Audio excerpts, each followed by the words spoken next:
Hey, Mitch. Hi. How you doing? Justin Moore. Oh, Justin. Yes, sir. How you doing? I'm good. How are you? I didn't know you were good. in town. Yeah, I just came out be with Goo for the Think It Care Win. Oh, that's great. You guys been doing well? Yeah, we've been doing well. How about you and Goo? Are y'all doing pretty good? It's business. Business. Fine. I got you. Yeah, she kind of had some concerns about, you being kind of disrespectful. You know anything about that? Are you asking me as Erica and Tina's stylist boyfriend, or are you asking me as Erica and Tina's sister's boyfriend? I'm asking you as Erica and Tina's future brother. So, yeah, kind of. Future, but I don't see a ring on you. Right. So why are you coming here and asking me about family business when you're not family yet? I am family. You're not family at all, my friend. Well, I tell you, Goo isn't replaceable. You are. Oh, so I'm replaced. So, Yeah. Oh, you're threatening me? No, I'm not. No, I never would do that, Mitch. Please don't touch Threaten me. you? Listen, don't touch, please. Personal space, I just have a look. Okay. Because this ain't high school. So if you want to fight for the honor of your girlfriend, that's awesome. But do it with somebody that you should be doing that with. You don't come at me on behalf of your girlfriend.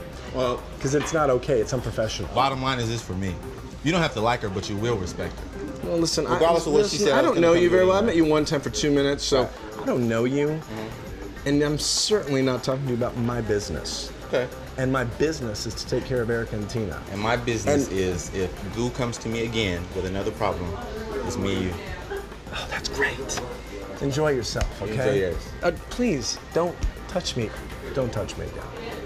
Don't touch me again. Do you understand? Don't put your hand in my face again. Okay, you need to leave now.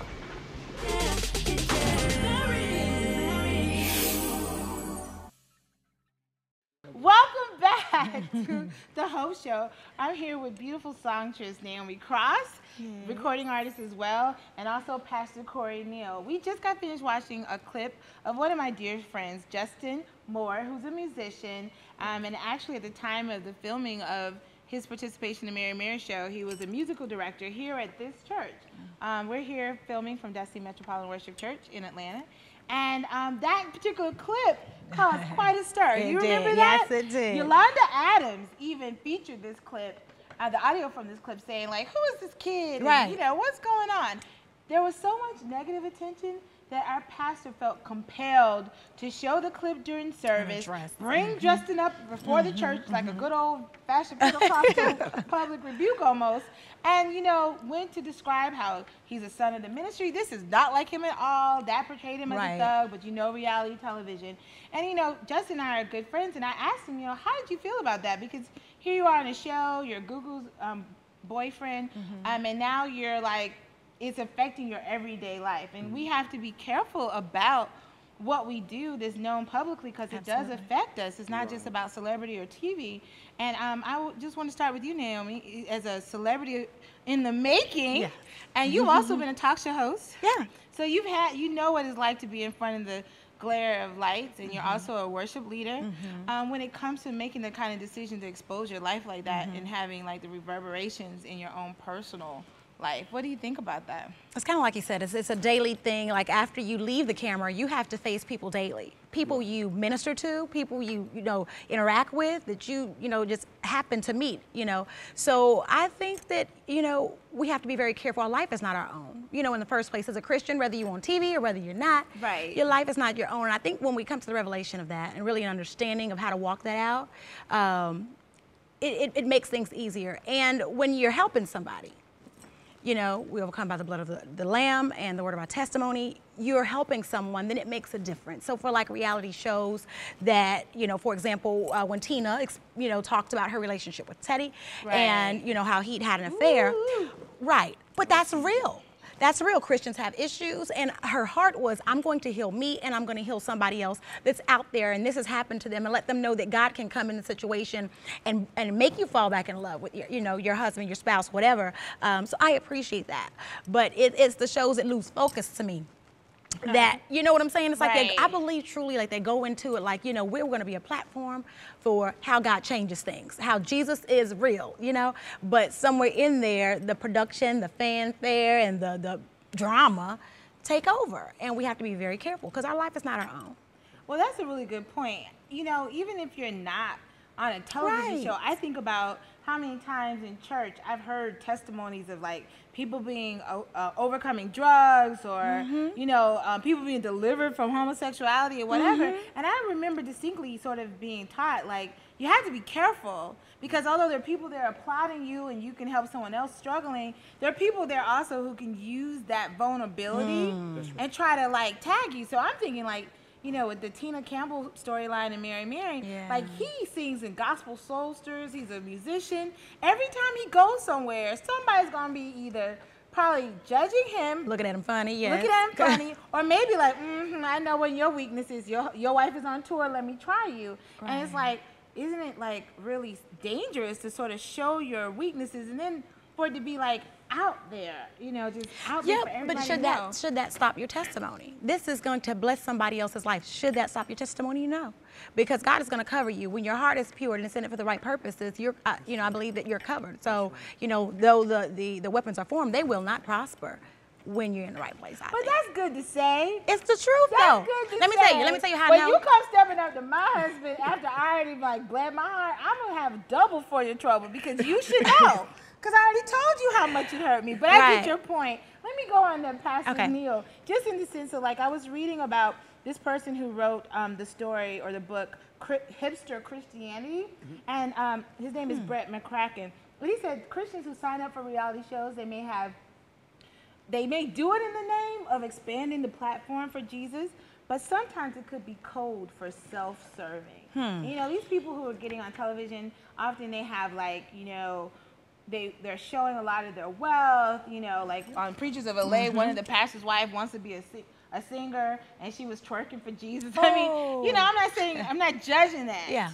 I'm just saying that many times, just like we can do in our everyday life, I'm going to take this job for Jesus, I'm going to get this big house for Jesus, but really, we're just at times serving our own needs, and we're putting Christ on. You know what I mean? Putting stamp in the moment. What do you think about that? Definitely, we don't preach Jesus for fame, even though fame does come, but you also have some people that have had careers or do have careers outside of preaching or beyond the pulpit. That's true. But also, by people coming into fame, you have to realize where did these people come from? How many years have they been in this? So you don't see that on TV. Exactly. Right. You don't see how they struggled. You don't see what they went through. You don't see what schools they went to behind closed doors. And you don't know. A lot of preachers are in professions and are going to school so they can say, I'm not making money off the church. And so what happens is a lot of people, like I said, reality TV, a lot of people look for the drama, like, oh, they drive a Bentley, but do you really know if they're actually making their money off the church and not off of what they do outside of the church? That's a really good point because we'll see like all the expensive trips Beyonce and Jay-Z go on, or we'll hear about the house or the cars that Lil Wayne has, but people see a minister or someone who identifies as a Christian with wealth or something really expensive, and we all, as Christians, we can be defensive, like, well, that's not really what it's really about. But why are we being defensive? Why can't the people of God also do well, even if it's from the fact that they've planted churches? And like you said, we don't often know what people came through. Like right now, you're pastoring 3 churches in 3 states. You're married to a woman who's about to go to medical school, and you're seeding. And so some years from now, we're like, oh, Corey Neal, we met him. And they're like, oh, they think that you just got there. It's a process, and it's a sacrifice, right? And we should also see Christians be blessed, I think. I think so, too. I mean, our kids should be able to say, oh, I want to be a bishop because I want to drive a big car. I'm joking. Well, sort of not, but I mean, in the sense of why do we have to have our kids' heroes be just people who have no moral ground? Like I love, is it Bishop Gibson on Preachers of LA? That's right.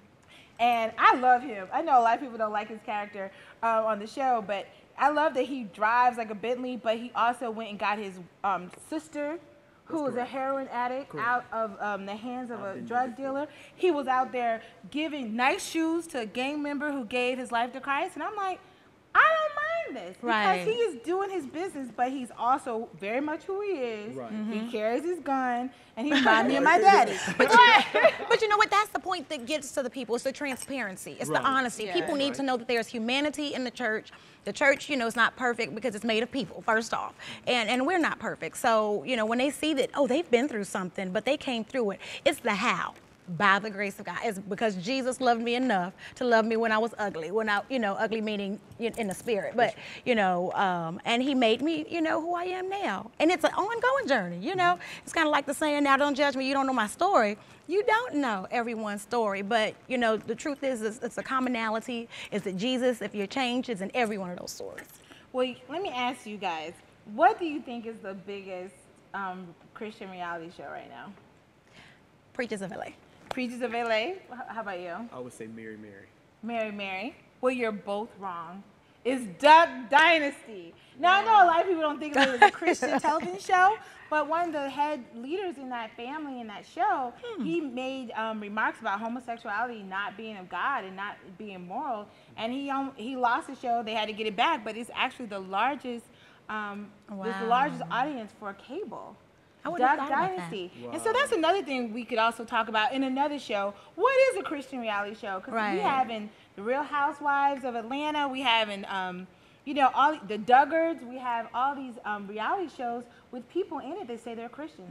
Like the Divas of LA. It had Kelly Price and Shantae Moore. And she was singing about Jesus with her cleavage out, but you have all these Christians on reality. So why can't Christians effectively brand themselves in other markets and still hold up the name of Christ versus burning everything that's holy and true about church? So we have so much more to talk about. I don't think Christian reality shows are going anywhere. We may have a reality show going on right here. So, but thank you so much, Pastor Corey, Neal, and Naomi Cross for being on the Hope Show. You know, television at its best.